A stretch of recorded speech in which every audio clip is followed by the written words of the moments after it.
Cars.com Auto Review.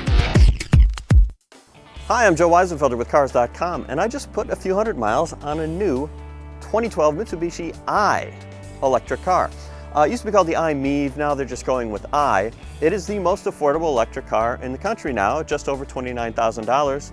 That saves more than $6,000 versus the Nissan Leaf, which is the most established battery electric. In addition to being more affordable, it's actually more efficient too, so it should be less money to operate. Unfortunately, you give up some things. Actually, a lot of things.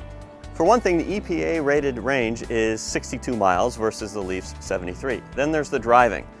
This is not as quick, even though it's more powerful than the version sold in Japan. It's not as quick as the Leaf, especially off the line. The handling isn't quite as good. The electrics tend to feel grounded with all that weight of the battery. This one's a little bit more top-heavy. It wanders quite a bit on the highway, even when there's no wind. And the handling, just not great. In terms of grip, these front tires are 145 spec. That is 5.7 inches wide.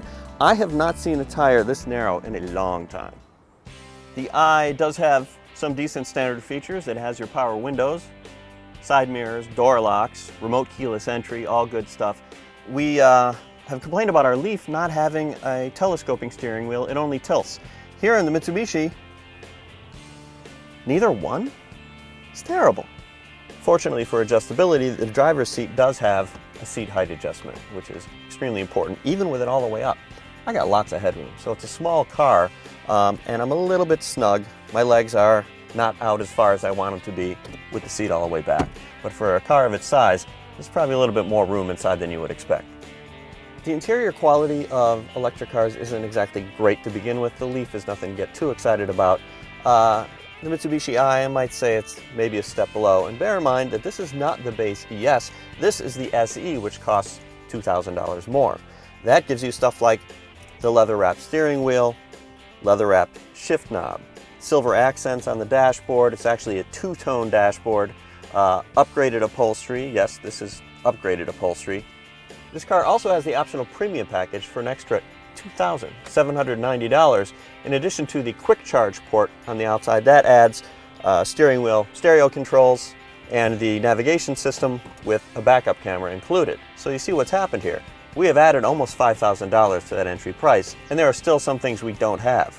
You can't get cruise control, and the ventilation system is manual. You can't get the automatic climate control that's on the Leaf. Also, one of the things that does come with the car, even the base one, is this remote control, a little antenna on it. What it lets you do is send a signal to the car, and it tells you what your battery level is, but it only has 3 little segments. It lets you turn the heat and the air conditioning on too. It's kind of neat when you think about it. The other vehicles in this class, the Chevy Volt, the Nissan Leaf, and the upcoming Ford Focus Electric, all have more ambitious iPhone and other smartphone apps that let you see much more detail as well. The back seat of the i is actually roomier again than you might expect. It's not terrific for long runs, but the range isn't that long anyway. My knees are raised a bit. It is a 2-position back seat, but thankfully there's no center console like there is in the Chevy Volt, so it should be easier to install child safety seats. You've got reclining backrests, etc. All of this roominess, as it were, takes its toll in the cargo area. The hatchback body style makes the best of the available room. It's not terrible, but it's also not super roomy. Thankfully, as usual, the seats fold flat. I have to say, the way they package this car, so you have the backseat room when you need it, and you can fold down and get more cargo space when you need that. Overall, for the size of the car, when you view it from the outside, it's pretty well put together on the inside. You can get details on the charging times and other things in my full review at Cars.com. In brief, the 2012 Mitsubishi i may be cheaper than the Nissan Leaf, but I have to say, people who are buying electric cars these days aren't necessarily doing it to save money in the long run.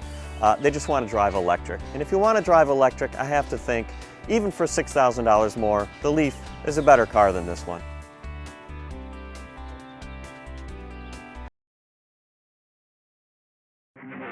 For more car-related news, go to Cars.com or our blog, KickingTires.net.